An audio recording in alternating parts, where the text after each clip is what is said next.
John 1:7. Hihingi muna tayo ng paggabay.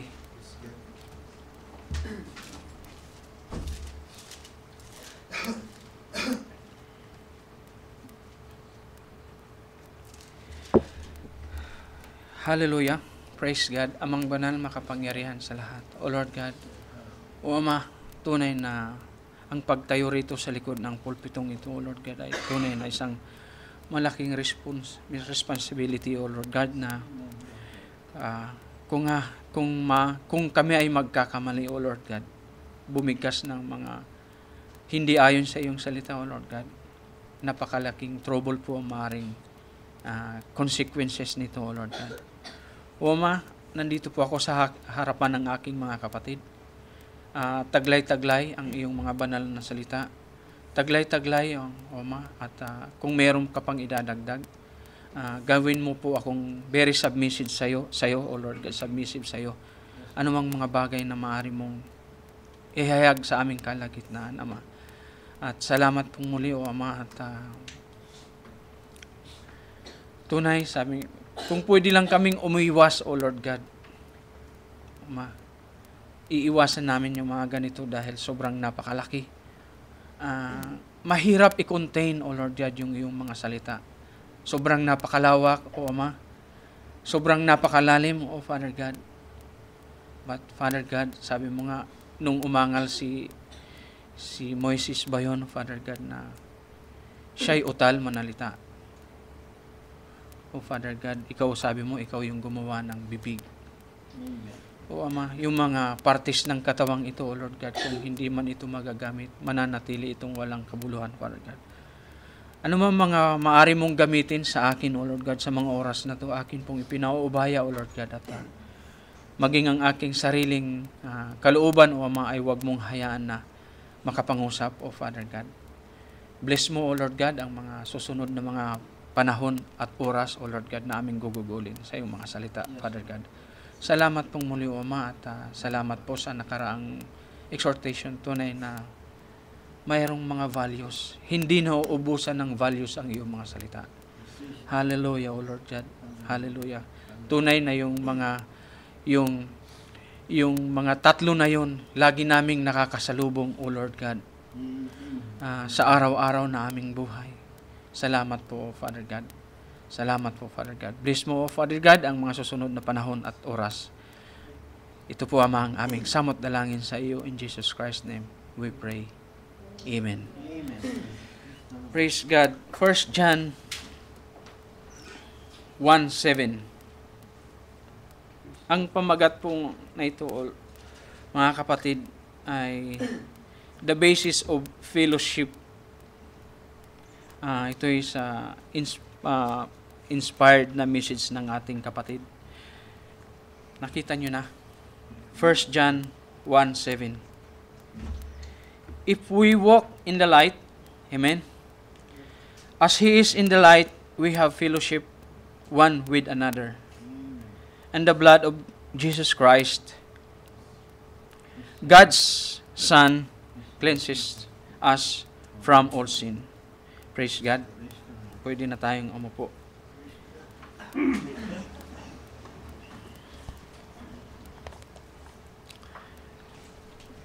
The basis of fellowship. Una kong napansin dito yung the word basis. Mga batayan. Ang kanya-kanyang, para rin tong opinion eh. Kung iisipin natin, para rin tong opinion. Na itong basis na to, maaari ding dumating sa bawat tao na magkakaiba.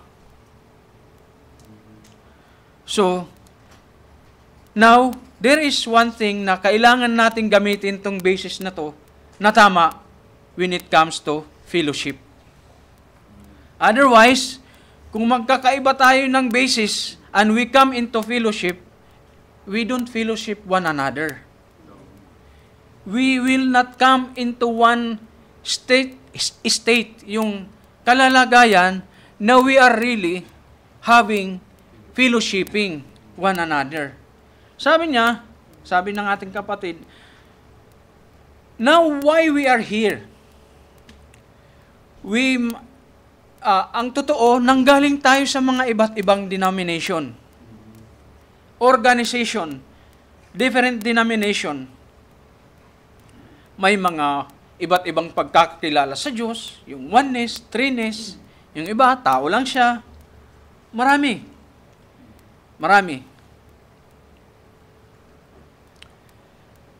But someday, iisahin to ng Diyos. God's going to drive us all together. He will have to make it. Now, fellowship is when we can come together. You can't make like crew. Sabi niya, kung magkakaiba, like crew and dove, hindi sila darating sa isang punto na magkakaroon sila ng fellowshipping. Because fellowshipping is you have to come to one agreement. You have to have fellowship as long as you are in an agreement. Doon lang kayo magkakaroon ng fellowshipping. Doon lang matatawag na yung gathering nyo ay fellowshipping if you can come into an agreement. Mayroon kayong pinagkakaisahan. Mayroon kayong agreement. Because crew and dove, they have different behavior, attitude. Sabihin mo na, magkaiba. So, they'll never come into one fellowship. They will never come into one agreement. So, yun yung fellowshipping. In order to have us in a fellowshipping, we should agree in one. Now, what makes us long to have fellowship? What makes us seek of having fellowship? What makes us come together and want to fellowship with one another? It's because that there has to be some kind of strain. What is the strain? Something, a force, pulling you to have this fellowship. There is a force taking you to have this fellowship. So, there should have kind of strain from that. Otherwise, there is a lot of fellowship. Tingnan nyo, mayroon, sa sanlibutan, mag-ano na lang tayo ng isang basic na nangyayari sa mga makasanlibutan, inuman, lasingan. Hindi ka pupunta sa inuman o lasingan if there is not something that pulls you. There should be something na humihila sa iyo. The same sa atin, sa Panginoon. The people today, why doesn't man, when he find he is a sinner, why doesn't he come out and say, Father, I have sinned. I am a sinner. Please forgive me. He doesn't do it. He does the same thing that Adam done. What he did? Hiding. He wants to keep hide. Why? That's he had done in the beginning. Sabi ng ating kapatid, nabanggit niya si Eve. Siguro siya yung pinakamagandang babae. Biro mo siya yung mother of all his creation. Tama? Tinawag siyang ganon. Eve is a mother of all creation. Tama? Parang pinipicture out lang ni Brother Branham. Sabi niya, siguro siya yung pinakamagandang babae. I want to see him. I want to see them, both Adam and Eve, walking in the garden. Para bang ang how lovely they look like. Parang ganun. No doubt, sabi niya, Adam was every species of a man and masculine in every way. And so Eve is feminist in every way. Parang inaano siya. So they were perfect. we find out that man makes man long seek to fellowship. Ngayon, nalalaman natin na mas kaysa ating mga sarili na there is something like we thirst for in fellowshipping. It's because that we once had fellowship. We once has fellowship. Meron talaga yung nature ng tao from the beginning, ginagawa niya itong fellowshipping. Nawala lang. Pansinin mo, yung iba nga, pumunta ka sa bukid, sumasamba sila sa araw, sumasamba sila sa mga ani-anito. Because it was there na yung tao, mayroon talagang fellowshipping sa Diyos. At hinahanap yun, na-derail lang dahil sa pagkakasala. That's why, sa atin, naka-attach siya na parang mayroon kang hinahanap. Yun nga lang, na-divert siya. Sa Africa, sabi ni Brother Branham, sa Indian, mga nations, there's somewhere here's trying to find his way back. It's because his origin was to fellowship with God. Mayroon talaga yung mga taong fellowshipping sa Diyos. Mayroon sila. Kaya, magtataka ka, wala namang nagbibigay ng mga messages sa mga hindi nila naririnig ang gospel. Pumunta ka sa mga bundok, may mga pamahiin sila, may mga sinuluhuran sila, may mga sinasamba sila. Because, that is their origin. Ginagawa talaga nila yun nung unang mga panahon, nung hindi pa nalalaglag. That's where it came from. He knows that he came from somewhere behind the curtain. Itong panahon na to, behind this, mayroon talaga silang ginagawa na fellowshipping. And he's only trying to look back behind there to see where he came from and where he's on his road back. Talagang hinahanap niya. That's the reason the supernatural attracts. Pag nakakita ka ng supernatural, there is something that mayroong pinanggalingan to. Hindi ito basta na lang bumulaga sa'yo. There is someone that create. There is someone who makes these supernatural things that attracts the people. It caught their attention.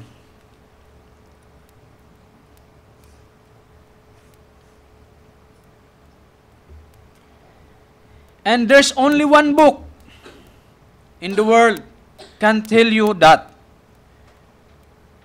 Who you are, where you came from, where you are going, that's the Bible.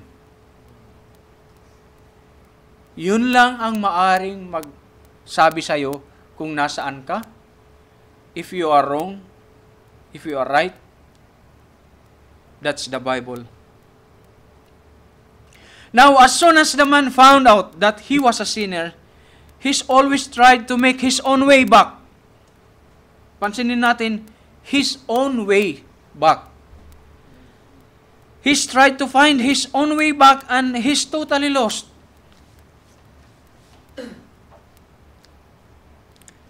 That's the reason Christ referred to us as a sheep of His pasture. Sabi ng banal na kasulatan, there is only one way. It's Jesus.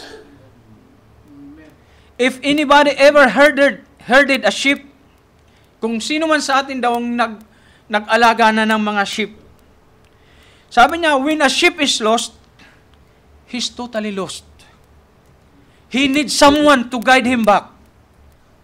Hindi niya alam kung paano niyang gagawin pabalik. He's totally lost. When he's lost from the rest of them, kung nahiwalay siya sa mga marami, he will just stand and bleat. Yung uunga-unga lang siya. Wala siyang magagawa. And pag nangyari yon, it's either na pag nag-bleat siya or umiyak siya, Maaring dalawang nangyari. Lost siya or kinakain na siya ng yung mga maaring lumapa sa kanya. Something happens. He cannot find his way back. He's totally lost. He's got to have a shepherd. That's why Christ is referred to us. We've got to have a shepherd. We've got to have a guide to way back. And that's the human race is now. Kailangan ngayong panahon natin ng shepherd. We can no more save ourselves. Tandaan nyo yan. Kahit gaano pa kalalim ang pinag-aralan mo. Sabi kanina ni Pastor, sabi ni anang ating kapatid, si Brother Branham, kahit anong shield pa ang gawin natin, we are not that safe that you are thinking. Kumbaga, kung yung safety na iniisip mo at mayroon ka ng shield, hindi ganun tayo ka-safe. Akala mo may shield ka, safe ka na. No, we are not that safe. Tama yun.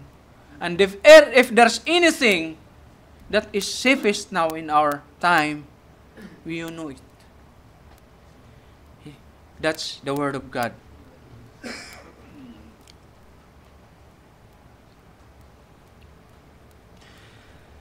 So it shows his strength. Mayroong force na humahatak sa kanya. He tried to find his way back. He's still taking that same attitude of trying to find his way back. Nandun yun, naka-attach sa kanya yun na kailangan niyang bumalik. He is lost. But the problem is, gumagamit siya ng pangsarili niyang pamamaraan.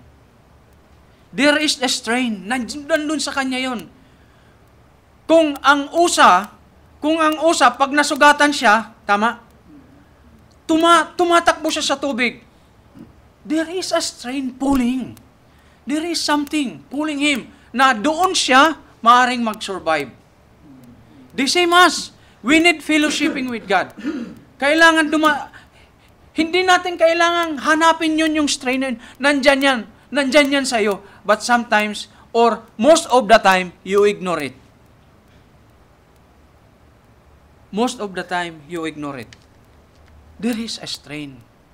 Huwag nating sisisihin ang Panginoon na nagkulang siya.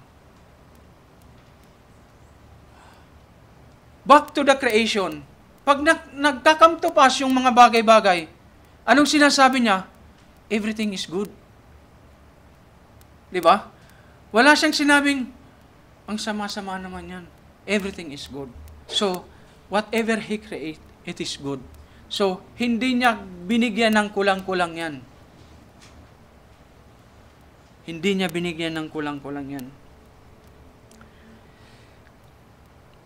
We find the first thing He tried to do so was to try to cover Himself up with fig leaves. Inaccept ba ng Panginoon yung fig leaves na yun? It was righteousness before God nung ninilagay niya yung fig leaves na yun.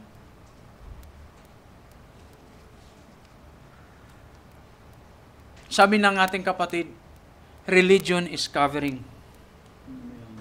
Religion is covering. Sabi niya, that fig leaves, your own ways, our own ways, won't work. It won't work. It will not work.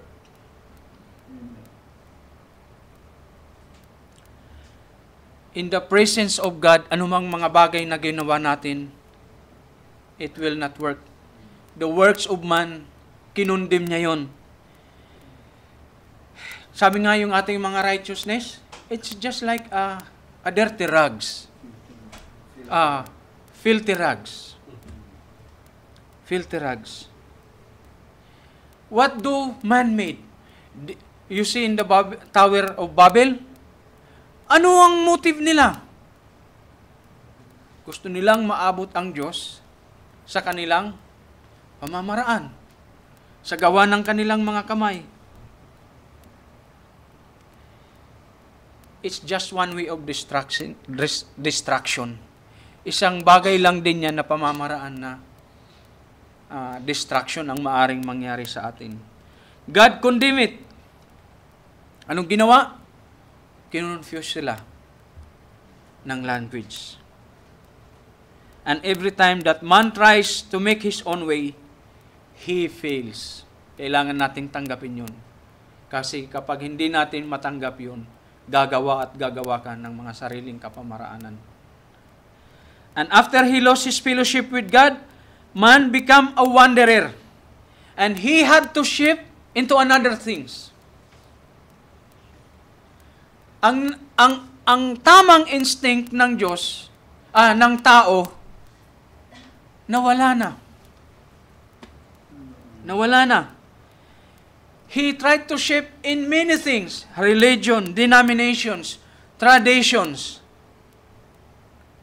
He became a wanderer. Pag wanderer ka, it's just like you are in a place that you did not totally, hindi ka talaga taga doon. Pag wanderer ka, you don't feel like at home. You are lost. Uncomfortable. Very stressful situation pag wanderer ka. Naranasan ko na yung mawala. Iniwanan ako ng not to put down, not to degrade my parents. Ang mother ko teacher, ang father ko musician siya.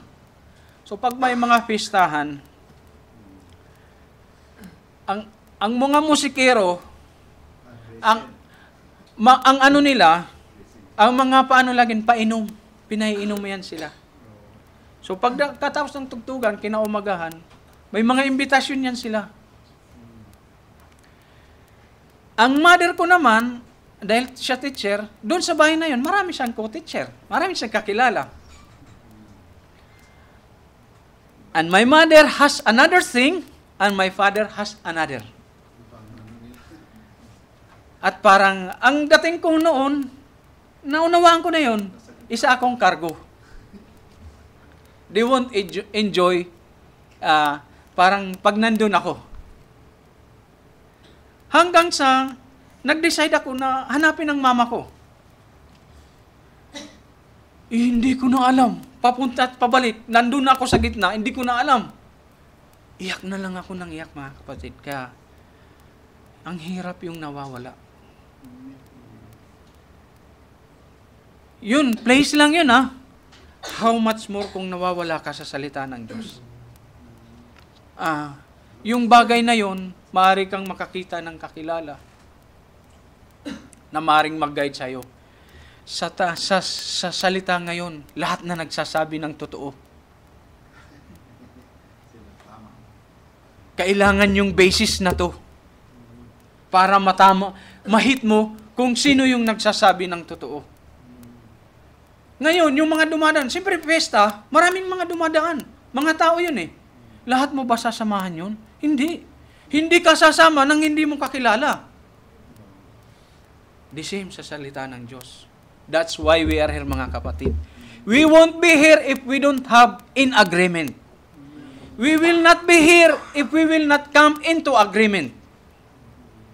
Dapat may mga pinupuntahan tayo. Yung mga wala rito, hindi natin ka-agreement yun. So yun mga kapatid na napakahirap mawala.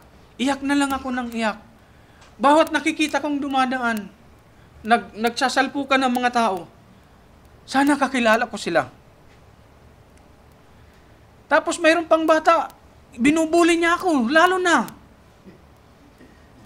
Ngayon, maraming mga bullies. Ang hirap. Ang hirap. So instead of coming back, sabi nga,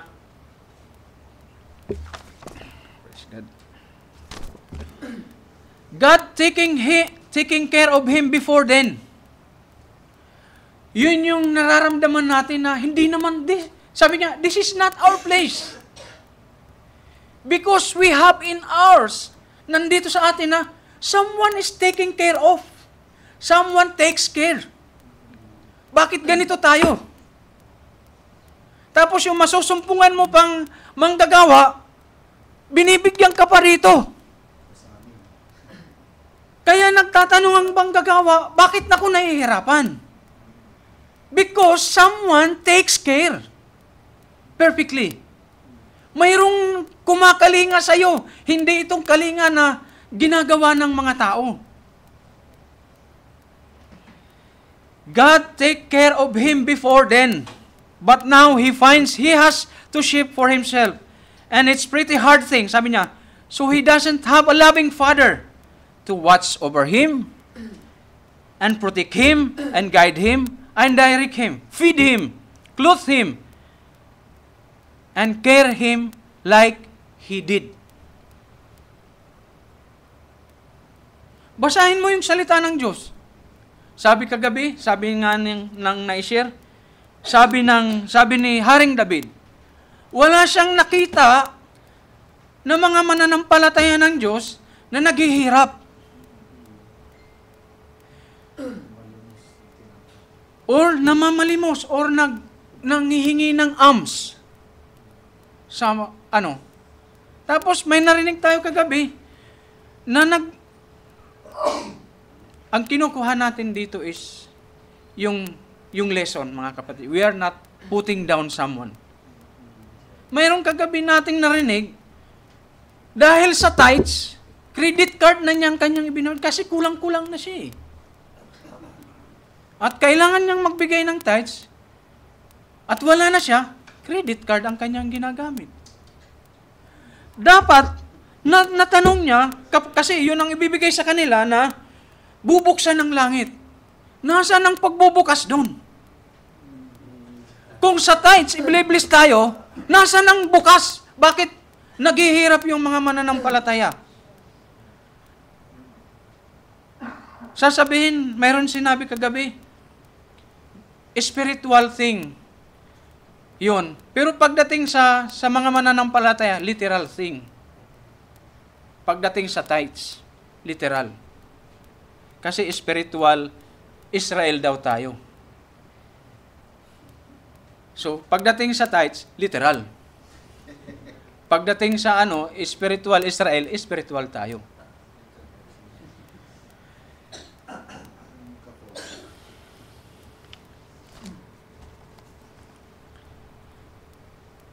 Kasi kapag ibinigay natin yung mga ginawa yun ng Diyos sa atin, yung sabi nga, kaya nga napunta ang Panginoong Hesus dito para alisin tayo doon sa pagkaka-angkor doon sa law. It's by grace. Ang tao, gumagawa ng law, ginagawa niyang law. Mayroon naman taong gustong-gusto niya ng law. Kasi doon siya nakukomfort pag nagagawa niya yung mga bagay na yun. Tama naman. Pero sabi ng kasulatan, walang pinapaging sakdal sa ilalim ng batas. Nakita yun. They're trying. 1 year offering. 1 year ang priest papasok, mag-o-offer siya. Walang katapusan. And Jesus did it once and for all. So, saan ba tayo?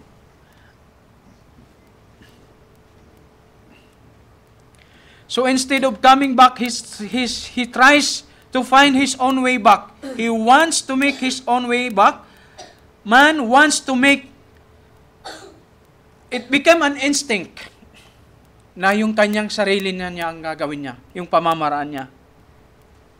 And every time he makes his own way, he always gets wrong.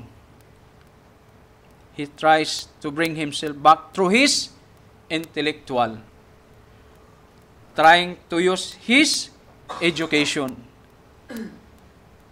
to go back. In churches, they will say, we have program here. We have program here. We have education here. Sabi ni Brother Branham, that's 1,000 and 1,000 miles beyond doon sa promise ng Diyos.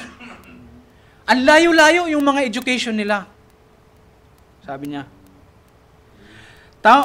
thousands.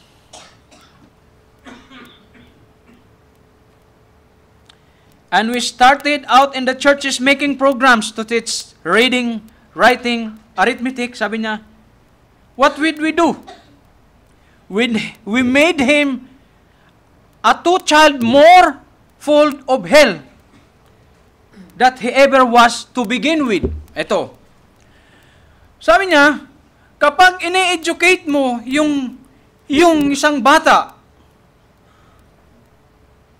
nung naipanganak ka, dinodoble mo. If he was born in a fallen state, dinodoble mo. Fallen na nga siya nung ipanganak eh. Ngayon, ini-educate mo siya sa education ng panahon na to sa salita ng Diyos. Sabi niya, dinodoble mo lang. Imbes na kukunin mo siya doon sa fallen state, dinoble mo lang because you educate him. Now, sabi niya, gagamitin ko rin yung pananalita niya, take what I mean, not what I say. Baka sabihin natin, di wala na pala yung education. Anuhin nyo. Now, when it comes to the Word of God, the tools is not education. Education has nothing to do with it. Dinodobli mo lang daw. Doon to begin with, he is already in a fallen state. Dinodobli mo lang dahil sa iyong mga ginagawa. Sabi niya, sa Africa, nag-ano siya. The worst thing they did was educate the heathen. Ano itong mga heathen na to, kapag na-educate na, naku, mahirap mo nang maturuan pa. Sabi niya, kapag na-educate mo na sila, parang mas marunong na sila sa'yo. Maging yung Diyos, kung hambala sa salita ng Diyos mo sila parang kahit Diyos, mas marunong na sila. That's the worst thing. Yung heathen, mga unbeliever yan. Ay, kapatid. Sabi niya, he knows more than about it than you do, or God does, or anybody else. Sabi niya, mas maganda na lang na yung isang African or isang tao, nilagay mo sa isang hut. Leave it him there. And, anong iniisip niya? He only needs Jesus. That's all. Pero kapag dinala mo siya kung saan-saan, inano mo siya, in-educate mo siya, doon magkakaproblema. Pero kung hahayaan mo lang siya, hindi ko iniibig sabihin na pabayaan mo siya. Ang ibig sabihin, you put him in a nice, ilagay mo siya sa tamang kalalagayan niya. Na ang magiging attitude niya, ang magiging mindset niya, I need Jesus. Pero kapag ginagawa mo yung gawa ng sanlibutan ito, doon madadivert hanggang sa marunong na siya. Ang ibig ko sabihin dito, yung pamamaraan ng Diyos dapat ang gamitin. Hindi yung pamamaraan ng tao.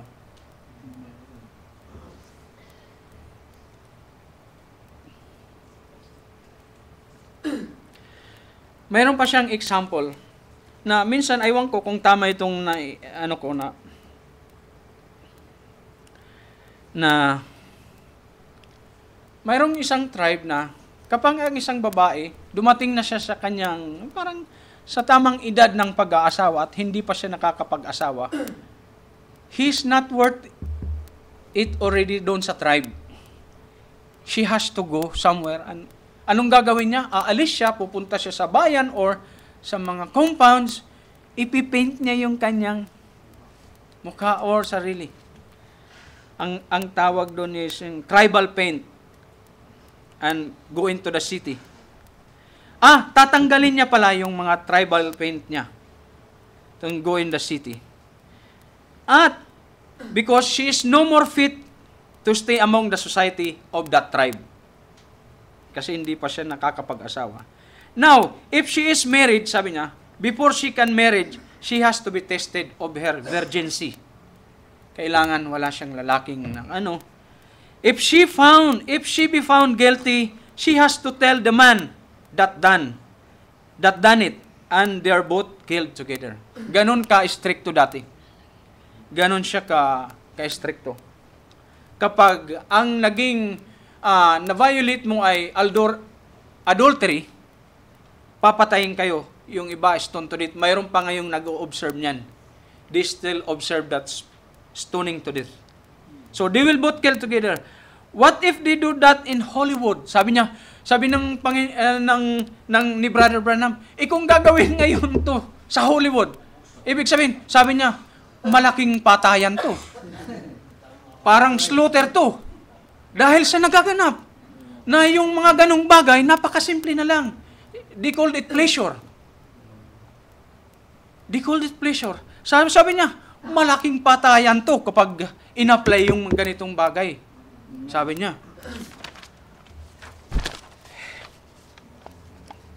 Ganun ang nangyari. Sabi niya, in Africa, sabi niya, they live higher, cleaner, morally. See? Dahil dyan, in Africa, dahil doon sa punishment na yun na iniiwasan nila, they live higher, cleaner, morally than we do that calls ourselves Christians. Hindi ba masakit yun? Mas namamuhay pa sila ng morally kaysa doon sa mga claiming Christians. Sabi niya, there's no immoral among them. Wala. Sabi nga niya, wala kang madidiscern ng mga cases na nangyayari yung mga ganong immoral. Sabi niya, pag pumunta ka doon, wala kang maririnig, wala kang matatagpuan. Maaari mo pang matagpuan yung TB, yung mga tuberculosis, malaria. But when it comes to related sa mga ganong immoral na mga sa sex, wala kang maano doon. Ganon sila namumuhay. But malaria, tuberculosis, marami kang maano doon sa mga ganong sakit. Pero yung sakit na tinatawag na venereal, that is something like, yung venereal na yon, something na, yung sickness na yon na caused by like intersection. Tama ba? Parang ganon. Yung cause na yon na sakit. Doon sabi niyo, wala ka. I found TV, sabi niya ganon, yung television na ano. Sabi niya, they have a very little sin. Little tribal war. Sabi niya ganun. Sabi niya, mayroong place sa Amerika na Indian. Parang Indian, na hanggang ngayon preserve nila. Sabi niya, nung wala pang gumagalaw sa mga ito, okay pa sila. Pero nung dumating na yung mga galing, yung mga white man, tinawag niyang white man, alam ko ang ibig niyang sabihin, nung ipasok na yung mga nangyayari sa mga syudad, doon na-contaminate na lahat ng mga bisyo. Nakurap na sila. Sin came by civilization, sabi niya. So, your intellectual will never get you back fellowship with God, sabi niya gano'n. And the worst enemy that Jesus Christ ever had was education, sabi niya. To educate the world.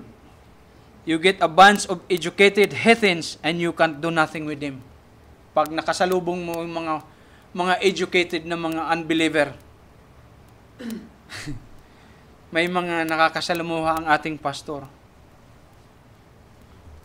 Narinig ko rin yung sinasabi na, ano bang term na yun, na nung tinanong ng ating pastor na figurative of speech. That's education. Narinig ko rin yun sa aking nakashiran yun. Talagang bala nila yun. Yung, nung tinanong siya, naintindihan kaya ng mga apostol, yung figurative of speech na yun.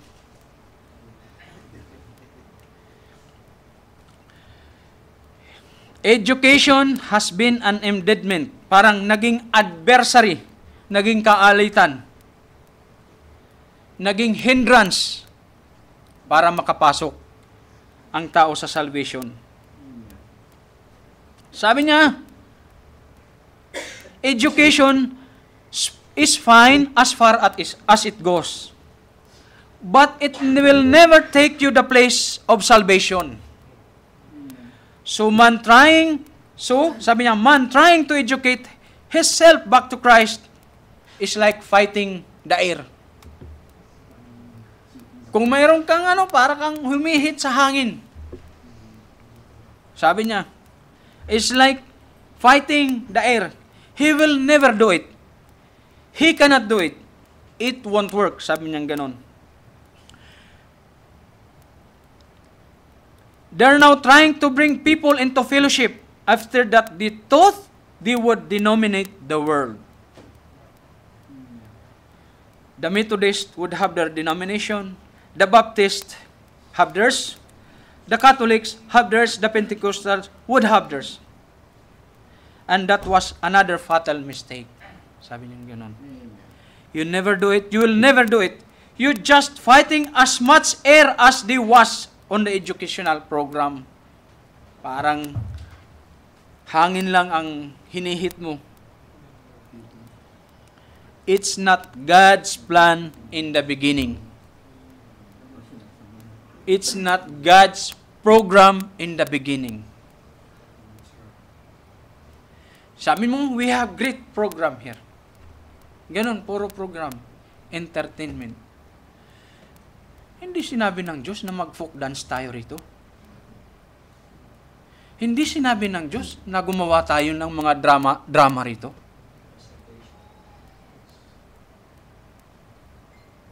Alam mo, ang isang church, ang aking naunawaan sa 7 church ages, kapag hindi na nagpapaunawa yung let's say na lang, itong denomination na lang. Just to go on, kahit hindi na nagpapaunawa ng Diyos, ang Diyos, kahit hindi na ang Diyos nandoon. Just to go on, itong mga programs na ito ang papasok. Just to keep together. Gagawa na sila ng mga program. Ia-assign ka na para hindi ka lang makawala. Para ka lang hindi mabor, ia-assign ka. Gagawin mo to, gagawin mo yan. Para lang hindi mabor. Para lang hindi mawala yung bawat isa. Now, still, it is not God's plan. We don't need programs. Sabi ni Brother Branham, we need prayer meetings. Yun. Ang kailangan natin, we don't need education. Again, take what it means. Salvation is what we need. Salvation doesn't lay in education. Salvation doesn't lay in denomination. Education plays its part. Denomination plays its part. Politics play its part. Minsan, nagsisharing kami ni Brother Ferdy. Ang pinaka-viral ngayon yung politics. Pinaka-trending ngayon is politics. Dumarating kasi sa akin, na we as Christian, how we put ourselves to these happenings. Magbibigay ako ng example. Kunin nyo yung hindi yung events. Si Pacquiao, gusto natin siya as boxer. Experience ko na lang ang sasabihin ko. Pag nanonood ako sa kanyang mga knockout, gustong-gusto ko. Pero ayokong makita yung na-knockout siya. Gusto kong makuha niyo yung ko. Now, dito sa mga na to,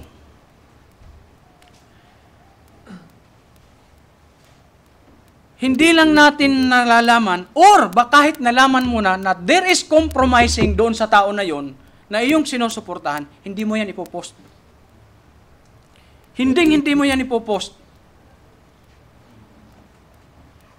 Kasi sinusuportahan mo yun eh. Tingnan mo yung kabilaan ngayon. Tingnan mo. Pag dito siya, yung sinatawag nilang dilawan, ang ipopost lang nila yung magaganda or paninira. Pero yung kasiraan nila, hindi nila ipinupost. Ganon din dito sa kabila. Yung kasiraan niya, sino ang nag-post ng sinusuportahan na yung kasiraan niya ipinost niya? Wala. Now, kung nandoon tayo ngayon sa situation, yung judgment natin hindi na tama. That's why we have to step back. Kung nandoon tayo sa ganong situation, your discernment is affected already. Naging ganon ako, mga kapatid. Kaya ako itong experience na Tandaan natin itong, sabi nga kanina ng ating kapatid, iisa lang ang maaari nating takbuhan. Yung ginagawang shield nila, hindi natin pwedeng panangnan yan. Now, be very careful sa mga ganong bagay. Dahil kung ganon na ang situation mo, mayroong problema na. Kasi, hindi mo yan ipopost kasiraan yan Pero alam mo, tama yun. Ginawa niya yun. Wala pa akong nakitang nag-post na gano'n. Supporter ako ni Arvin Esplago. May ginawa siya, nagpagawa siya ng ipinost ko. Supporter ako ni Esplago. Link siya sa drugs. Ipopost mo? Hindi. So, it means you are compromising something. Hindi mo nga ipinost, pero alam mo, may ginagawa siya. It means within you, may compromising ka ng ginagawa. Yun ang gusto kong ipunto. But, the Word of God, season and out of season, pwede mo siyang takbuhan. Good for reproof, for correction, lahat. Wala kang tatanggihan sa Kanya. Pero yung dito sa sanlibutan, maaari mang in one side, He's good, in the other side. That's why, kung mayroon tayong tatakbuhan, kung mayroon tayong ipost mo na. Galit yung Diyos, ipost mo. Kung mayroon kang ipost mo na tong Bible na to.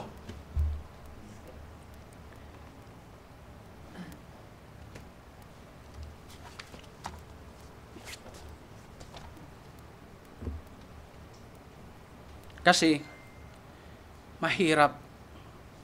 Alam mo, ipapatutuo ko na rin ang aking experience. Bakit ganito ang nagiging Nung bago pa lang itong eleksyon, napansin ko ng aking sarili na, naiintanggal.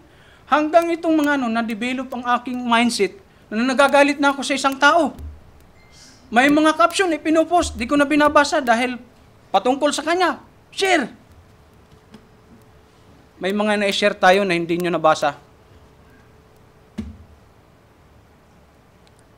Kaya, ngayon na natin baguhin. Sigurado ako, may mga hindi tayo nabasa na i-share nyo. Mayroon din akong hindi nabasa na i-share ko. Dahil mali na yung aking discernment. Dahil galit na ako sa tao Pwede nyong itanong kung ano yung mga hindi nabasa nyo. Maari. So, kung mayroong tayong tatakbuhan, kung mayroong tayong i-share, yung salita na ng Diyos.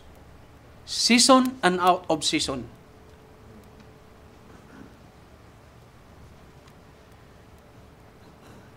This is brotherly love. We know that politics is full of compromising. I don't mean to hurt anyone. Kasi ako, nandun din ako sa kalagayan.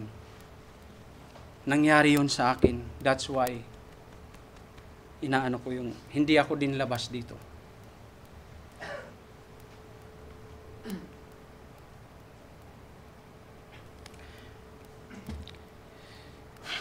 Man program is another and God's program is another. Sabi niya, do you see the great things they're doing now? Nakikita mo yung ginagawa nila. They have their programs, they have their denominations, they have their beautification. Sabi niya, but God never destroyed anything. Hinahayaan sila. Hinayan sila. But man destroys himself by his own wisdom. Ang Diyos nga, hindi tayo dinestroy, pero ang ating mga kagagawan, yun ang nagdi-destroy sa atin. Yun ang nagdi-destroy sa atin, yung ating mga kagagawan.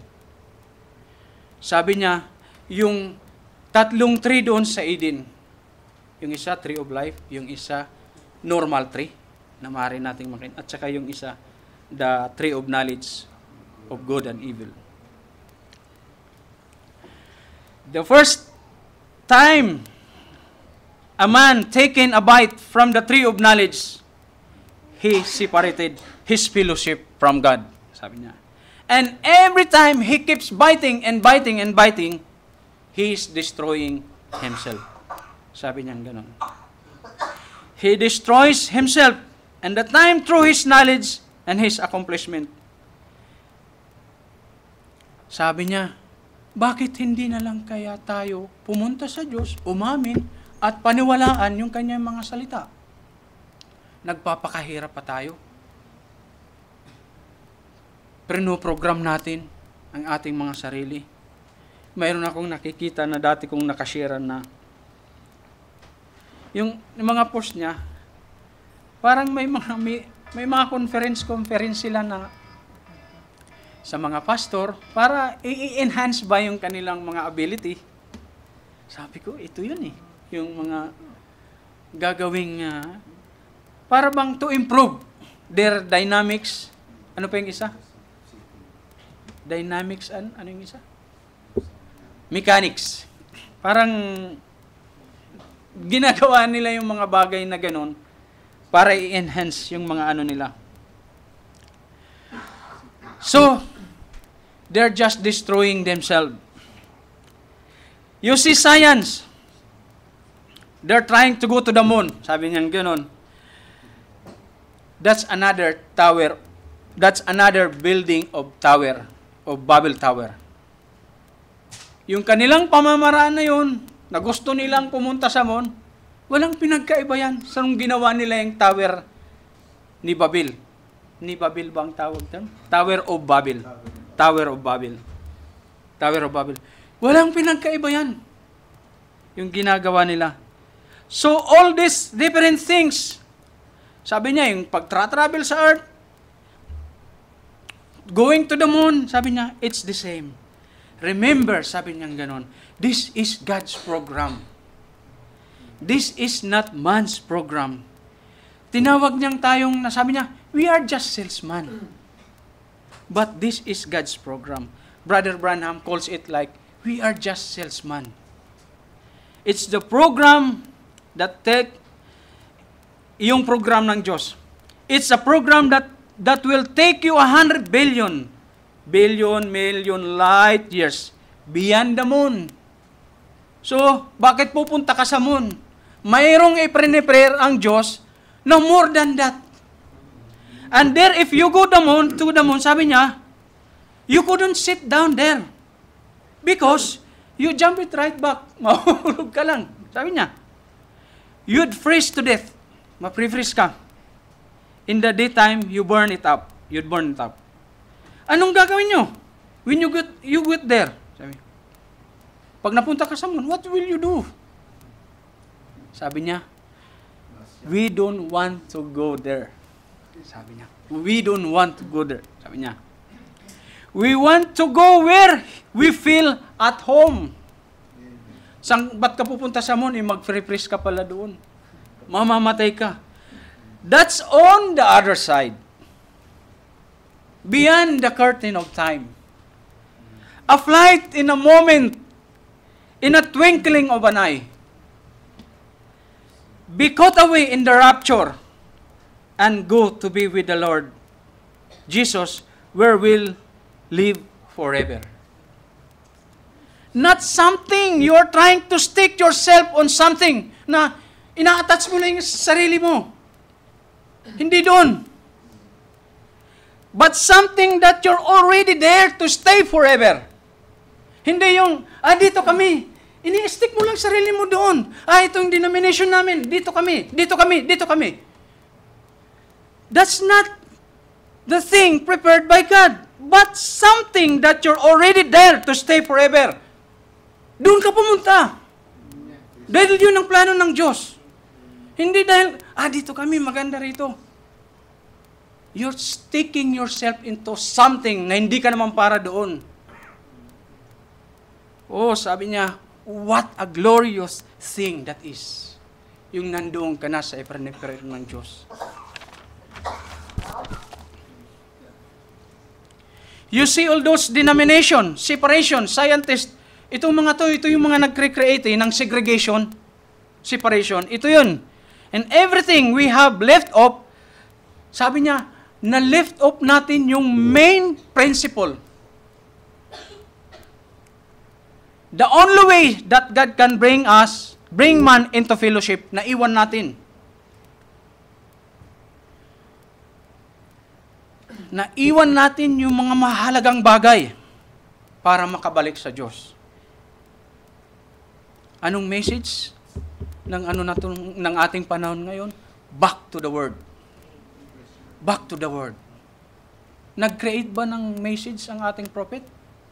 Gumawa ba siya ng sarili niya? Yung back to the Word, lahat na nandoon. Wala ka nang masasabi pa.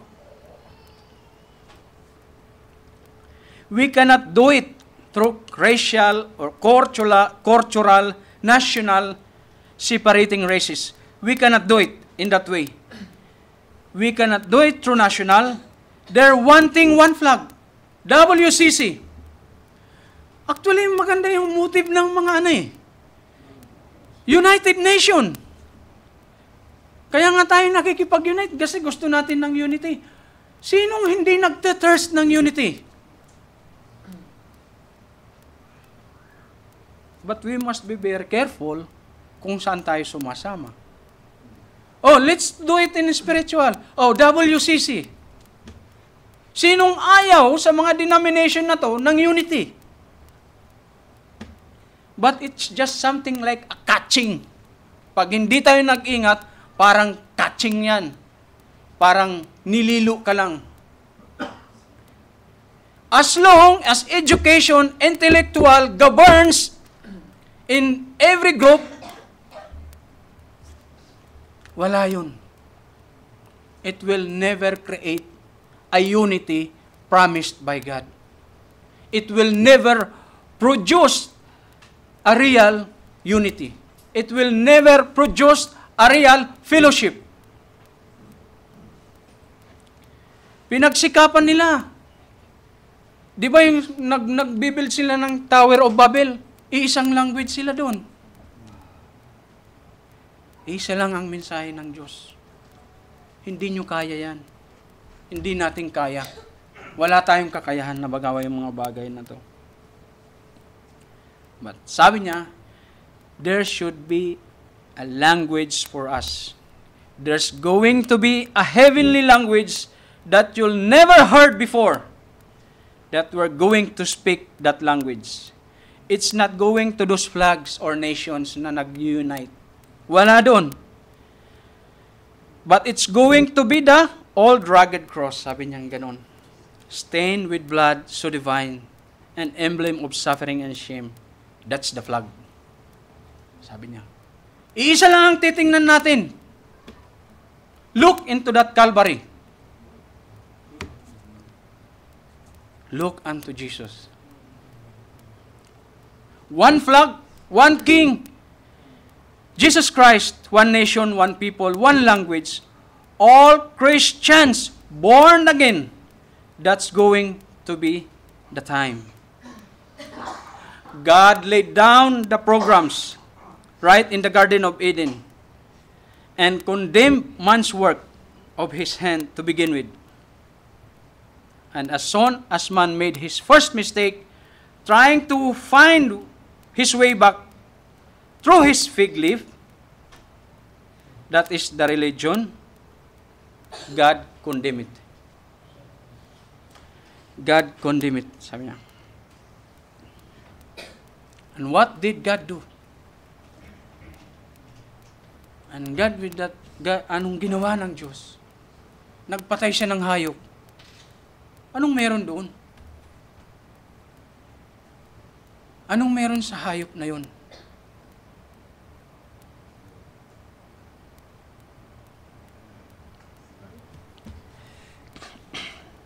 He killed some animals and got some sheepskin and threw it in there. And so it shows through that it takes the blood has always been God's program and always will be God's program because of the blood. That through the blood there is remission of sins, and without shedding of the blood there is no remission of sins. Sabi niya, sabihin mo na yung gusto mo. All other programs will fail. Without shedding of the blood, there is no remission of sins.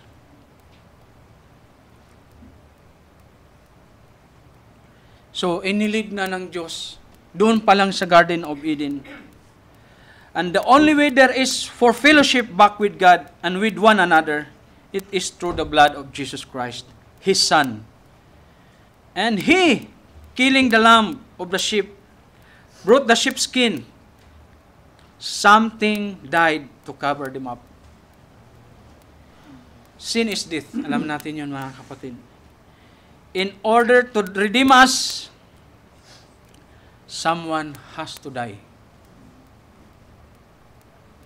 Hindi ba masakit sa kanya yun? And that exactly, you cannot recognize it. You can't educate it. You can't scientifically it. You have to accept it on the basis of faith that something died for you. Kailangan mong tanggapin sa pamamagitan na mayroong namatay sa iyo. Si Job, napansin natin na, parang ang dating sa akin, nung wala sa presensya ni Job, yung kanyang mga anak, he offered. Nag-offer siya. Ang sinasabi niyang pre-adventure, ibig sabihin, baka nagkasala sila. Ibig sabihin, hindi niya nakikita talaga actually yung kanyang mga anak. Kaya nga,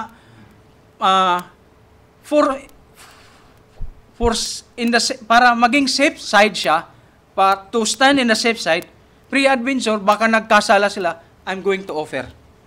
Di ba? Ganon, parang ganyan, di ba? Pre-adventure, they might have sinned. They might have sinned against God. So I'll offer a burnt offering for them. Sabi niya, isn't that lovely? Sabi niya ganon. Bakit niya nasabi yun? Sabi niya, if we have people today, we had people, if our mothers and fathers has the concern about children, instead of turning them out there in the street, at nagpapakasawa sila sa mga vices.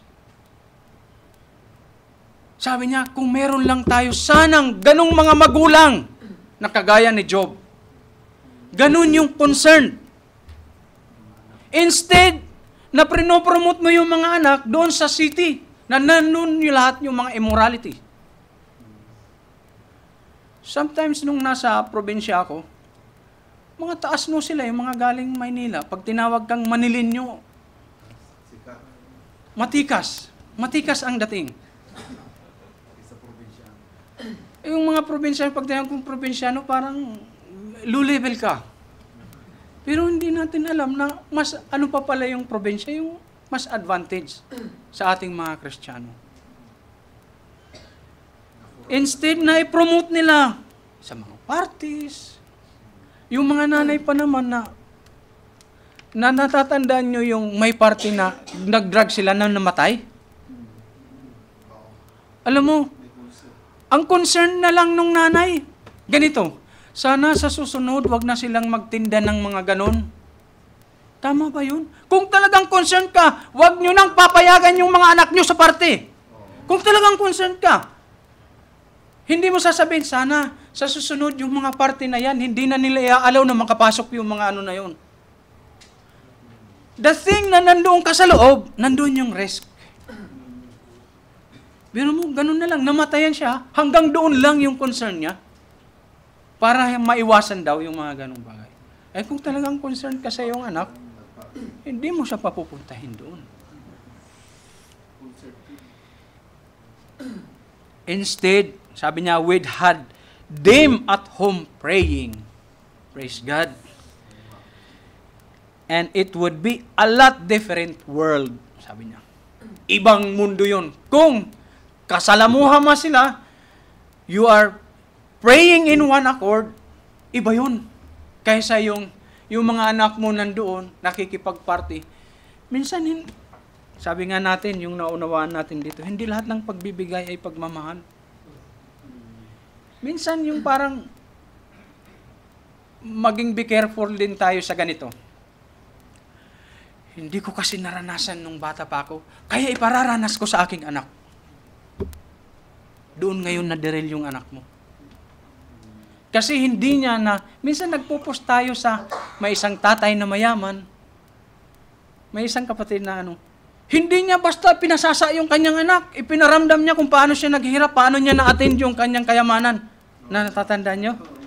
Kung hindi, baka ikaw, brother mo, nang nag-post. Hindi ganun. Dahil hindi ko naranasan yan. Hindi ako nakapag-bear house nung kabataan ako. Ipaparanas ko ngayon ng sa aking anak. Tama ba yun? Mayroong na maging very careful tayo na minsan, akala mo tamang-tama na, pero alam ko hindi natin gagawin yun. Hahayaan. Unang Panginoon, binigyan tayo ng wisdom. Pero naririnig natin yung mga ganong kasabihan. Nagkaroon ako ng pagkapala. Nung bata ako, hindi ko naranasan yung mga ganong bagay. Paparanas ko ngayon sa aking anak. Doon ngayon nadideril yung anak mo. So, sabi nga nating naririnig sa ating nakakatandang kapatid, pag dumating ang blessing, spend it with wisdom. Spend it with the glory of God. Na makikita nila, pinagpala nga itong pamilyang ito. Hindi yung something na hindi nagiging values. Dawa, yung makikita sa na yon, pinagpapala sila. Pero yung nagiging sa mata ng tao, it's values. Nagiging value sa kanila. Napupuri nila yung Panginoon. So ganon, nag-offer ang si Job. Sabi nga niya, kung mayroon lang sana tayong mga magulang na ganon, na concern sa atin na huwag mapariwarang kanilang mga anak. Sabi niya, kung si Job lang ay nasa denomination, he fell long ago. Sabi niya ganon. Kung siya nandoon sa isang denomination, if he had just be on the denomination, he had fell long ago. If he had been like in science, kung doon siya nagre-rely, he had been fell long ago. Because everything he had was taken from him. So, maring mag-rely na siya doon. Even his life, inuunti-unti. His children was killed. His abundance, his riches, kinuha. His health was gone and set out as the ash heap with a piece of crack or something, scraping his boils, till his wife said, mga kababaihan, mag-iingat tayo. Sabi nung asawa ni why don't you curse your God and die to death? Bago kayong magbibigkas, isipin nyo muna. Minsan, let's say both sides, pag-usapan natin. Both sides maaring magiging provoking. Masarap, naranasan ko to. Nung ako down na down, sasabihin niya ng kapareha mo, hayaan mo na yun. Huwag mo nang isipin yun. Nung siya din down, sasabihin mo, hayaan mo na yun, pagpasensyahan mo na yun. You are caring each other. Hindi yung magsasalita ka ng provoking. Yung nadadown, lalo lang mag-iinit. Be very careful. Sabi ni Job, you speak like a foolish woman. Sabi, hindi niya sinabi foolish woman ka. Nagsasalita kang katulad ng isang hangal. Hangal bang po? Hangal na babae. Like a foolish one. Sabi niya, the Lord give, the Lord take it. Sabi niya. So, when they come down, his comforters, his church members, pang inano ng ating propeta, came down and accused him. Biro mo, mga church member na, mga kapatiran mo, ganun ang sinasabi sa'yo. But Job stands still. He knew that he was righteous because he wasn't trusting his own merits. Kung may abundance man siya, it's not his merits. Kung may richness man siya, if he has fine family, it's not because of his merits. It is God's giving. Sabi niya, God give it, God take it. Sabi niya. But he met God's requirement. Yun ang naisip niya. Because he stood on the blood sacrifice. Mayroon siyang kaunawaan na yung ginagawa niyang burnt offering nangyayari pa. Dati. Naiisip niya that he is meeting God's requirements. Sabi niya, just keep holding on. Stand on the blood. Don't take nothing else. You belong to your denomination, that's all right. Have education, that's all right. That's fine, sabi niya. Science, that's fine, that's all right. But first, place yourself on the blood. Itatama ka niya. That's the only place of fellowship in the blood.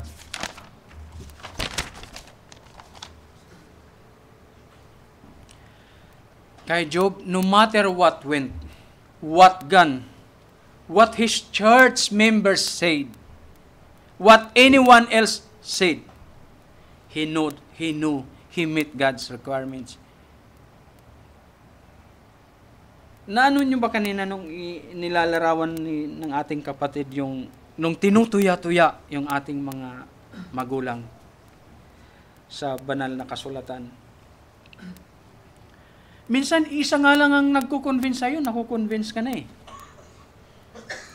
Alam mo, yung dito ngayon sa mundong ito, majority wins. Ilan lang sila? 8. Yung mga kasama niyang mga hayop, walang magawa. Wala man silang naiintindihan. Minsan, isa lang ang kumakausap sa'yo, nakukumbinsi ka na. How much mo yun? Majority. But God doesn't look majority. Hindi niya yun ang tinitingnan. Even we are least, we can count, we are numbered. As long God is here, we are fine. We are fine. We are fine. Mga kapatid. Yung mga temptations sa kanya dumaan till Elihu. Ang ibig sabihin pala ng Elihu is God's strong one. Sabi niya. And Elihu came down and he did not accuse Job of being a sinner. Pero mo, kapag marami na yung nagsasabi sa'yo, makukumbinsi ka na.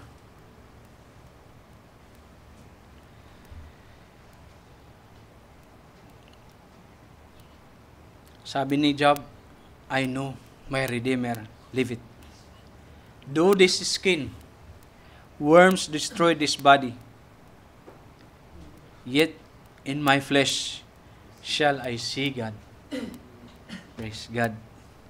He was taking this blood offering here until the real one came.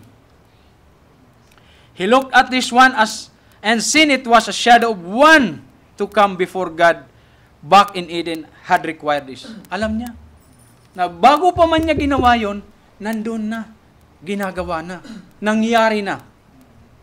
Ganun. And Job was staying on the sacrifice It was the only place that God promised. To meet man was under the blood. Doon niya tayo kakatagpuin. Nung nag-require sila sa Book of Numbers 19:2 ba yun, nakalagay doon na magkumuha ng red heifer. Yung hindi pa na, ano sa Tagalog yung yoke? Yung napapatungan, hindi siya na anuhan. That had never a yoke has been on her. Yung parang hindi pa siya na anuhan. Yung yoke, yung ganun, di ba? She's not yoked up. Never been under a yoke. Yun ang kunin yung red heifer. Sabi niya, alam niyo ba yung red? May mga ano siya. Sabi niya, maaaring sa iba, yung red is bad color. Sabi niya ganun. Maaaring sa iba, bad color. Kasi may mga interpretation. But sabi niya, red, sabi niya, means, sabi niya, stop. Isa yung mga interpretation. Red means to stop. Parang sa traffic light natin. Sa traffic light. And so forth, sabi niya. But, red also is a sign of atonement. Atonement. Sabi niya, did you ever scientifically take red and look through red? Sabi niya. If you take red and look through red, sabi niya, that reads white. Praise God. Take red through red, looks white. Kaya ang sabi, and so when God looks through, our sin be as red as crimson. Sabi niya gano'n. Yet, this shall be white as snow sa mata ng Diyos. Praise God. So, kailangan talaga yung red na yun, yung blood na yun, kailangan. Kaya, don't say like, dami ko ng kasalanan, di na ako mapapatawad. Gaano yung kasalanan mo? Sa laki ng mercy ng Diyos. Sa laki ng grace niya. Minsan may ganong mga mentality. Di na ako tatanggapin siguro ng Diyos. Sa dami ng may pinatay na ako, may mga inistapa ako, may mga ganito. Hindi na siguro ako patatawarin ng Diyos. That's wrong mentality. God is rich in mercy. So God meet that requirements.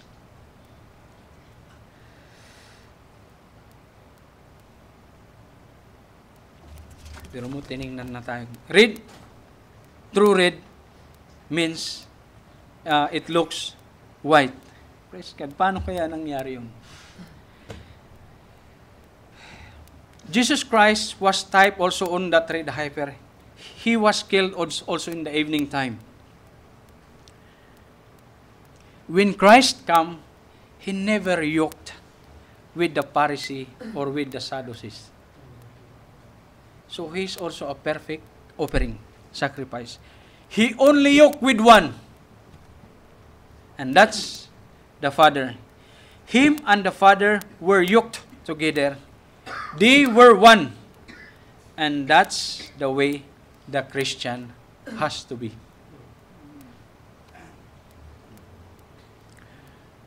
Whether you are somewhere in a denomination, see it, you have to yoke first with Jesus. Si Jesus, dinidestroy niya yung mga barriers, mga differences, and put us to one fellowship. Kapag tao ang namuno, mag-recreate ng division yan. Sabi nga niya, nung in-example niya, we Pentecostals have ours. So he's dividing already. We Methodists have ours. And we Catholics have ours. We Christians have ours. Sabi niya, be very careful. Kasi baka yung ginagawa mo katulad na nila. Kasi, pag sinabi niyang have ours, parang halimbawa, sinabi ng Methodist, we have ours, it means he has nothing to do with the Baptist. He has nothing to do with the Pentecostals. Pag sinabi mo, we are Christian, we are something. Be very careful also, sabi niya, kasi baka ikaw din umaano. Parang bumabakod ka rin. Sabi niya ganun. Sabi niya, take my yoke upon me and learn of me, for I am meek and lowly. Sabi ng Panginoong Hesus. Therefore, it brings you back in relationship and fellowship with God as long as you are yoked together with Christ.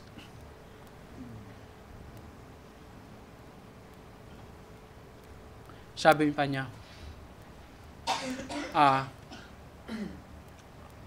yung ating magiging basihan, make sure na, halimbawa, dito sa church, make sure that you are in the fellowship of God. Because, sabi niya, you can be inside the building, having fellowship one another, but still, you are not having fellowship with God. You be inside in this room, and we are fellowshipping one another.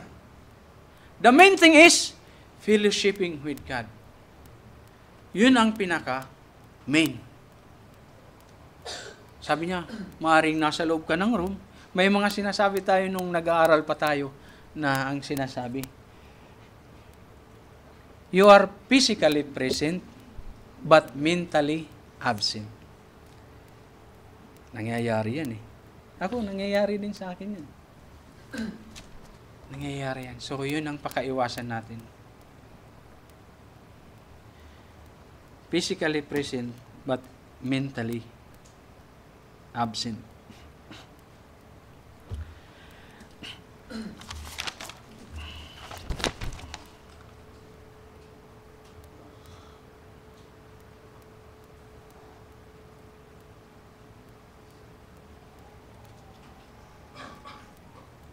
Sabi niya, ito yung sinasabi niya na, remember, we could be inside the building or any church, but still not in fellowship. But when they went inside the building, could fellowship with one another, greet one another, but not fellowship with God. So yun pakapagsikapan natin na magkaroon tayo sa Panginoon. At saka sabi niya yung mayroon siyang ipinoportray dito na pag pumapasok ang priest doon sa temple, may mga kinakabit, di ba? May mga kinakabit sa kanya sa paa. Sabi niya, he had a certain made clothes, and another thing, he had to walk a certain way. And on his end, his garments, he had a bell and pomegranate. A bell and a pomegranate, sabi niya. And he had to walk a certain way to make that play. Ito mo ha? He has to walk a certain way. Certain, ibig sabihin, sigurado yan. Hindi yung, kung mayroong sequence, kailangan niyang mag-follow doon sa sequence, sa pagkakasunod-sunod. Hindi niya pwedeng unahin yung una, ihuli. He has to walk a certain way. He has to make that play. Not his own way. Sasabi niya, holy, holy, holy. Holy is holy unto the Lord. Sabi niya. What's he's doing? He's approaching the Shekinah glory of God. The real fellowship. He had to make a noise. The only way the congregation could tell he wasn't dead.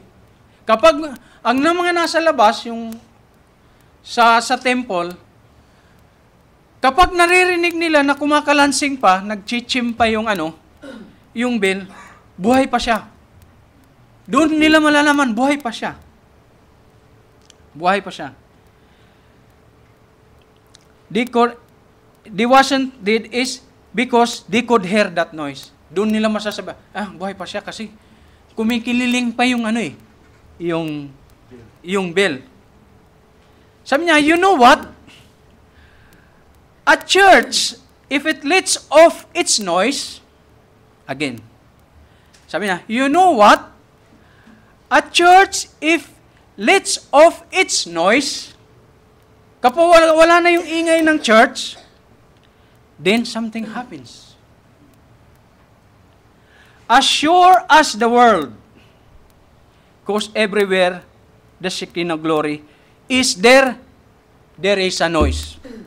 Kung nasaan yung Shekinah glory, yung presence ng Diyos, there is a noise. There is a noise. Sabi niya, kapag ang church tahimik na, something happened. Sinabi to ng ating baka masabi nyo na, I am requiring something. Itutuloy ko to. What's the man that anointed and Aaron went in, packing the blood before him, going in, saying, Holy, holy, holy unto the Lord. Sabi niya gano'n. Dim bells chiming out. Anointed going into the holiest of holy. Pumapasok siya. Remember that stick? Sabi niya. Yung kanyang tungkod. Yung naiwan niya doon. At nung pagbalik niya, nag-blue blossom. Ano yon? There is life. Ganon din ang church. Kapag pumasok doon sa presence ng Diyos, there is life. Sabi niya, it had come to life. Yung dati dead, naging may buhay. It bloomed and had blossoms on it, laying in the presence of Shekinah glory. Sabi niya, look, it will do, it assure us the world. It will take on all dead church to come to life, to come to that Shekinah glory and bloom it out into the church of faith and power. Notice, sabi niya, here when he was anointed, went in behind that place and they could just listen him. Here, listen here, dim bells. Nag-ano, tumutunog pa. Naririnig nila sa loob. Sabi niya, imagine, sabi niya, how their hearts long to go in there. Pero hindi lahat pwedeng pumasok. Kasi yung priest lang ang papasok doon. Yung galing sa Levites. Siyempre gusto rin nilang ma-experience na yung ganun, pumasok doon. How their heart long to go in there, sabi niya, saying, Holy, holy unto the Lord. And know that what it did to Aaron. Aaron lived from year to year go in. And how the regular congregations couldn't in. Kung paano si Aaron, yearly, pumapasok siya, ganun ang, naman, yearly, hindi naman sila nakakapasok. I mean, ganun. And yet, we're living under the blood, but yet not in the Shekinah glory. Oh, iba pa. But when the true blood came, the blood of Jesus Christ, God's Son, He broke down the middle wall of partition. Yung narent. He tore down the curtain from top to bottom. And now, praise God, believers, whosoever will, let him come into the Shekinah glory. And a man through justification, believing the word, sanctification, clean him from his sins, he's subject to enter that Pentecostal Shekinah glory. Shekinah, tinawag niya. Nagkaroon na tayo ng access, mga kapatid. Yun ang wala dati. Lalo na tayo, mga hitin tayo. Yun ang wala dati. That's the only place of fellowship, the real fellowship, being under the Shekinah glory of God. Sabi pa niya, that's one thing place that will make the Jew, the Greek, white, black, yellow, brown, sit together in heavenly places in Christ Jesus. Is when they're entered into that Shekinah glory. There's no shame. Sila ha? Maaring tayo. There is no shame in them. That's what got the matter with the Pentecostal today, brethren. May napansin siya. We found out that the people getting so ashamed. To what? They're ashamed to say amen. Kaya yung sinasabi na siya, pag ang church tahimik na, wala na doon. Mga kapatid, I'm not requiring for noise here. I'm just telling what the prophet says. He's saying amen. Kaya kung tayo nahihiya, I'm not saying I am not requiring you. Alam nyo na hindi yun ang ibig sabihin ko. They're ashamed to even glorify the Lord. Some of the preachers stand up and say amen like a calf with the cramps. Sabi niya, yung isang pastor daw, nag-i-amen siya na may parang calf na nagka-cramps. Maring siguro nakaganon pa siya na amen, amen. Nakaano siya dahil nahihiya siya. They're ashamed to glorify God. Sabi niya ganon. It was so casual to them pastors. I hate things. Sabi niya ganon. Sabi niya mga bagay na yun. Alam mo yung, mayroon siya pa siyang tinatawag na mga overtrained singers. Nakuha niyo ba bakit niya tinawag na mga overtrained singers? I hate it. Sabi niya ganon. I hate it. Yung parang nauubusan na ng hininga, yung paghinga, pigil na pigil, yung cultured na singing. Meron akong dati, na-experience dito na cultured singing. Nakuha niyo yung ibig sabihin niya? Pinipigil-pigil mo dahil mayroon kang pinoportray na ano. Sabi niya, mas maganda pa yung classic na pagkanta. Yung binibigyan mo ng mga, hindi naman ano yun, pero sabi niya, yung sinasabi niya na overtrained, wala na rin pinagkaiba yan sa cultured singer. Overtrained ka. It's not already the leading of the Holy Ghost. Iba yung leading ng Holy Ghost at saka na-train para kumanta. Kaya pagkakanta tayo, mag-ingat tayo baka yung pagkanta natin not really to glorify something na meron akong mga napapansin. Sana yung message na to dumating sa kanya na pagkakanta siya na minsan sa sobrang mahal mo yung kapatid mo, hindi mo masabihan dahil baka masaktan.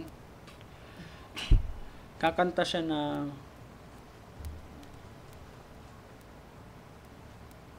parang may pagbibiro. Mahal ko siya. Sana, this is general at least para maging ano natin na this is general, mga kapatid. Binanggit lang niya to kaya kung nabanggit siguro, maganda rin mabanggit para sa ating beforehand, at least ma-avoid natin yung mga ganong bagay. I'm sorry, I can make wrong judgment. Baka hindi naman talaga nagbibiro. Pero ang minsan may dating sa akin na parang nagbibiro. I'm sorry, pwede ako magkamali. Forget my judgment kasi pwede ako magkamali. Ang ano ko lang dito, ang motive ko, ang punto ko is pag tayo kakanta, huwag nating yung minsan siguro parang hindi appropriate yung word na huwag mong bibiruin. Pero parang minsan nandun yung form na yun. I can say biro na word, it's a joke, it's not an appropriate word to sing para sa Diyos. Again, I stand corrected kung mali yung aking judgment. Ang inano ko lang dito is yung huwag maging biro sana. Singing in the Spirit, sabi niya, I'd like the good old free Pentecostal born again singing in the Spirit. Sabi niya, it shows they haven't got it, sabi niya ganun. They're living that Shekinah glory. Praise God, mga kapatid. Hindi ko nahabaan. Ang mensahe na to, kung iyon nabasa niya, napakinggan, hindi lang nagkaroon ng interruption. Kasi nagkaroon ng speaking in tongues, following with that interpretation, na-inspire talaga ako sa message na to. Nagkaroon ng prophecy.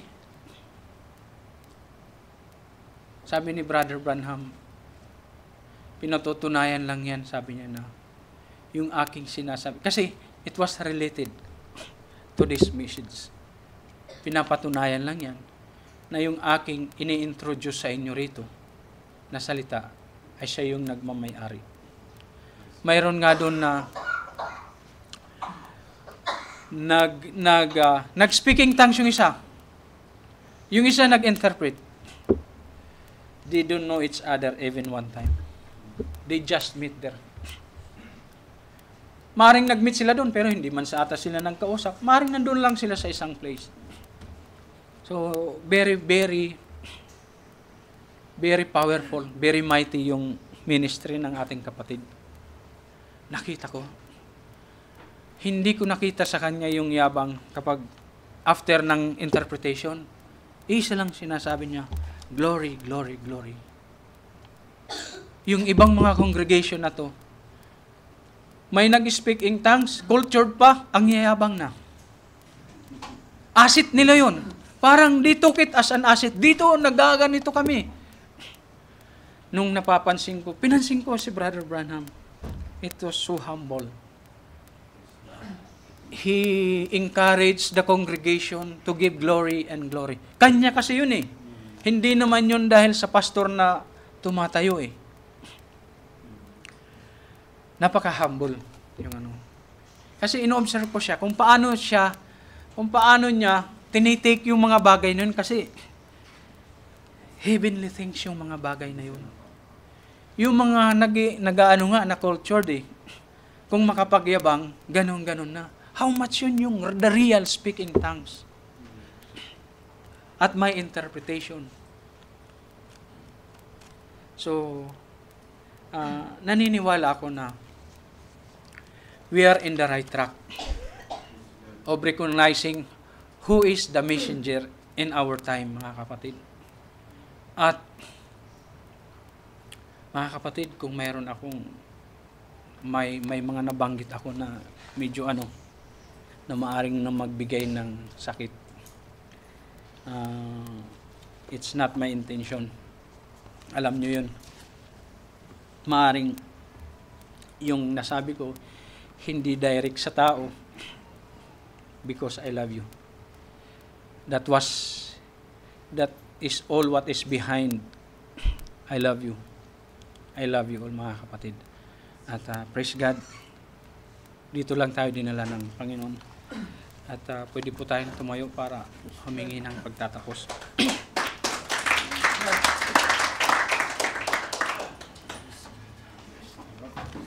Praise God. Hallelujah, Amang Banal.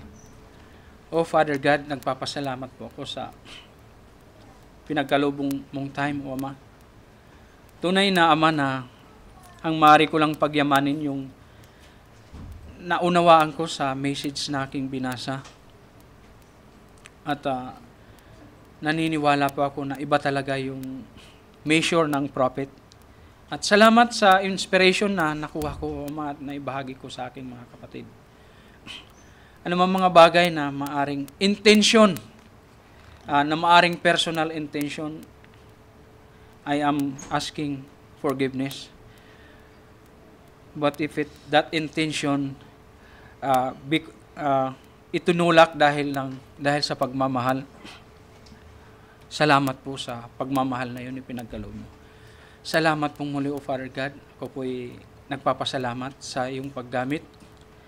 Nawa, na-introduce kita na ikaw yung nakita nila, O Father God, at hindi ako. At wala pong maaring ibang pinagsisikapan ang mga tumatayo rito. Naniniwala po ako, Father God, na lahat ng mga ginagamit mo na bago pa man sila tumayo rito, nakita pa man nila beforehand yung kanilang schedule. Pinagsisikapan nila yung mga bagay na yun na huwag nilang madala ang kanilang mga sarili sa harap ng mga kapatid, O Father God, kundi mapagsikapan, O Lord God, na yung iyong mga salita, yung makita, Father God. Salamat po, Father God, at let me say once more sa mga mahal namin sa buhay. Dito sa church, sabi mo, by your stripe, lahat na gumaling, O Lord God. We claim it, Father God, yung mga discomfort na nararamdaman, tunay na pag nakikita mo yung mga mahal mo sa buhay na may mga nararamdaman, kahit gaano kasarap yung pagkain, hindi mo malasahan. Para ka na rin may sakit, O Lord God, na katulad nila walang ganang kumain. Father God, salamat sa mga reminders na ito. You just remind us that this world ay maruming-marumi na. Maging hangin, nagkakasakit na kami. Samantalang, yung hangin na yan is very primary sa aming paggalaw sa araw-araw. Isa yan sa kung ano man, hindi man primary, yung mga basic needs na kailangan namin, yung hangin. Na kadalasan na yan ang nagbibigay. Yung hamog noon, Father God, na dumaydilig sa Garden ng Eden nung hindi pa na nagkakasala. Nag-blossom yung mga halaman na tinatamaan ng hamog na yon. Ngayon, Father God, takot na kaming lumabas dahil mahamugan kami, Dahil kunting hamog lang, nagkakasakit na kami. Father God, we do believe that one day, yung mga bagay na ito ay maikukorek, to its original state, Father God. Salamat po muli, Father God, at patuloy kaming tumatayo sa iyong mga salita, Father God. Again, I'm sorry, Father God, if I did something like gumamit ako ng pananalita na which is not for you. I'm sorry, Father God. Salamat po muli, Father God. Ito po, Father God, ang aming samot dalangin sa iyo. In Jesus Christ's name, we pray. Amen. Praise God.